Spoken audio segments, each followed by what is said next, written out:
So the ad that I'm going to be doing an analysis on is a Carl's Jr. ad from the 2015 Super Bowl featuring Charlotte McKinney, and so basically this ad just shows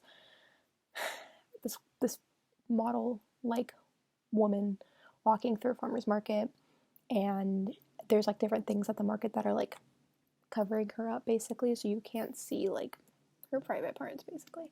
And it's all these like guys like stopping and staring at her, and all these like innuendos using like different fruits and vegetables to make different shapes of different body parts, we'll say. And yeah, it's a kind of gross ad, just kind of gross, honestly. So it's a sexist ad. I'm going to start with that, and that's kind of why I picked it. Was just because I feel like it has a deeper intention than just selling a burger. So, because it was like a Super Bowl ad, the intended audience for the ad was most definitely people who watch the Super Bowl, obviously, but besides that, people who are more likely to be going to Carl's Jr. to get burgers, and people who are attracted to women in that sense, which are typically going to be straight men who maybe see women as more objects. I obviously can't speak on that for sure, but that's kind of like the vibe that I got just from watching the ad. So it's intended to draw attention to the burger using sexuality as its main motive. So it's really drawing into the like women's bodies and models eat burgers too, I guess, type of thing. So it's definitely more like a male oriented, I'd say. Men in their like anywhere from men who are like in their like late teens to like even in their 60s, honestly. Definitely, I would say it probably is more geared towards like white viewers, just because they did use a very like white casting for this ad. There's just mainly white people in this ad. So I'm guessing, as I was someone who was a marketing major, they did the research of who is one most likely going to be watching their ads, and then two, who is most likely to buy their product, and then they took those people, that group of people that they found, and targeted the ad directly for them and found what other ads have worked for them, and just kind of using other examples of fast food ads that have done this in the past. So as far as like the graphic design goes, there's a lot of like light colors. They use a lot of like a lot of the effect of like blurring out the background so you can really focus on the woman's body and stuff like that. There's a lot of the euphemisms that they use with not only the fruit, but they also have one man holding like a hose and like with like the mister things on it, and when he sees her he like presses even harder and then like stops at one point and then like hits it a little bit more to insinuate something. I'm not going to say it. But it's most definitely, the lighting of it is most definitely to grab your attention and have you focus more on the model than anything else in the ad. So the music that the ad chose was very much like traditional in the sense of like fast food ads. Like it's like kind of like a mix of like rock and roll metal type of music, and the voiceover that they had was a very like manly voice, like a raspy manly voice, which is used to show what kind of people are interested in this. They use a lot of male actors in the ads that were staring at the woman to show this is what's attractive, is this woman and what she's eating. And yeah, it's just it's the way that they chose the model. You can tell that this isn't the first time that the Carl's Jr. has done this. They know what they're doing. They know what works.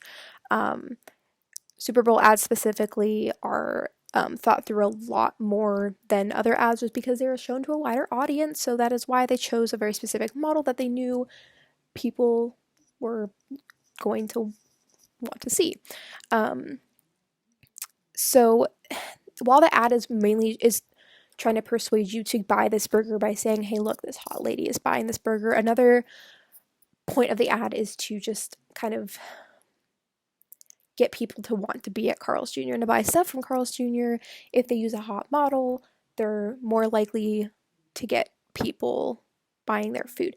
And the majority, I'm assuming, I can't say for sure, but the majority of the people that are buying the food are people in that demographic, and so they're appealing to them knowing that they're most likely going to be the ones seeing the ads and the more likely to come in and get the food. So it's definitely an ad for the specific type of burger that it was, which was like an all-natural GMO-free burger, but it was also an ad for Carl's Jr.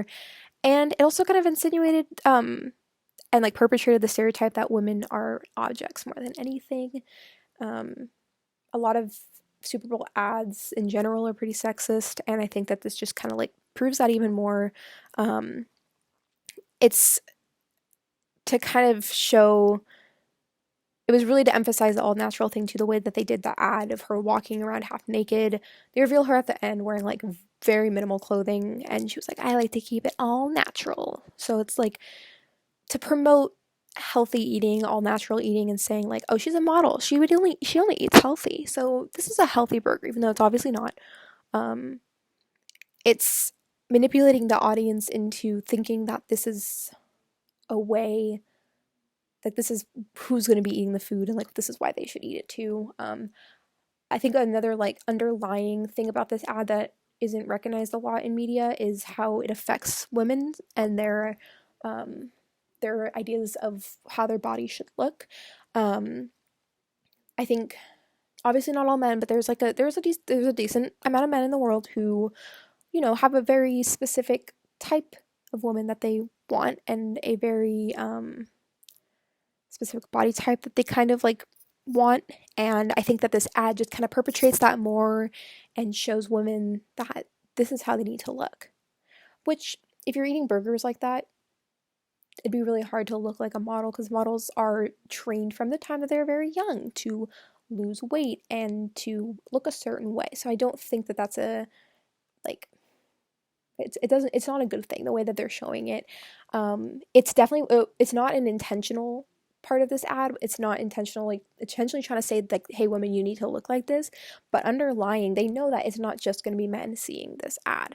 It's going to not only get to women, because you know women watch football too, and but it's also going to like force this idea of what beauty and what bodies should look like for women onto men, subconsciously, not intentionally, but just subconsciously. The more that they see those types of ads with those models, the more they're gonna like kind of idolize those types of bodies over other types of bodies, and which is very dangerous, and it leads to all sorts of eating disorders and all sorts of awful stuff. But obviously that wasn't Carl's Jr.'s main intention. Their main intention was just to get people to come buy this burger by finding their main demographic and finding the best way to get their attention, which was by using this model. Honestly, like the whole like morality of this thing is not very good. They're very much sleazy ads. They're not deep. They don't have a lot of thought. You can tell that like the whole setup of the ad is a very basic form of advertising, and it's a form of advertising that has been used for a very long time, of having the like object that they're selling and then having an object that they're selling, which is the woman in this case. And it's usually someone, when they're doing these types of ads, it's usually going to be like a very specific type of woman. They're usually white, usually tall, blonde, supermodel, right? Selling something that they probably don't usually have in real life, like a Carl's Jr. burger. And it's a very cheap way to get views and a very cheap way to get people to buy stuff, but it works. And it's been proven to work. Especially in places that aren't necessarily ahead in like with feminism. I would say where we live in Sacramento, it's most likely going to come across as gross to a lot of people, but if you live somewhere where that's seen as like a normal way to treat women, then it's probably not going to be seen as a gross thing, and they're going to think it's okay. But yeah, honestly, the main focus of this ad was this woman. A lot of ads use colors and flashy things to get your attention. Like if you've ever seen like a Target ad, they use a lot of bright, bold colors against white to kind of contrast and really make what they're trying to sell stand out and make their brand stand out. Oops. And but this one, all they were really trying to get to stand out was just this woman's body. And at the very end, they zoom in on her like taking a big bite of this burger, but they still show her like top area. So it's because I know that's what guys are going to pay attention to. Yeah, so it's definitely more than just selling the burger. It's selling this idea of sex. It's selling sex because, as as we've known for a very long time, sex sells. So yeah, that's kind of just what I got from this ad. I don't want to go. Was gonna go like really deep into the whole like sexist background, but all I can really say is that they're selling sex and it works. So yeah.